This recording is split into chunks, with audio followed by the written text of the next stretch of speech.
दिनांक 9 मे 2026 रोजी पोलीस अधीक्षक कार्यालय हिंगोली येथे महिला व बालकांच्या सुरक्षा संदर्भाने कार्यशाळा घेण्यात आली। या कार्यशाळेमध्ये पोलीस अधीक्षक डॉक्टर नीलाभ रोहन यांच्या अध्यक्षतेखाली सखोल मार्गदर्शन करण्यात आले। या कार्यक्रमास दिशा संस्थेचे संस्थापक परवीन खानपासले अमरावती यांची प्रमुख वक्ते म्हणून उपस्थिती होती।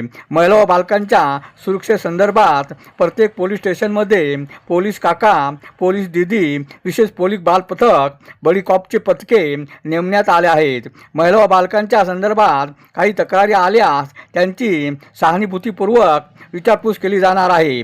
या कार्यक्रमास पोलीस अधीक्षक डॉक्टर नीलाभ रोहन, पोलीस उप अधीक्षक गृह खाते दत्ता केंद्रे, स्थानिक गुन्हे शाखेचे पोलीस निरीक्षक मोहन भोसले, सहाय्यक पोलीस निरीक्षक शिवसाब घेवारे यांच्यासह सर्व ठाणेदार, शाखा प्रमुख, द्वैम अधिकारी, पोलीस अंमलदार यांची उपस्थिती होती। अरुण दिपके, TV7 हिंगोली।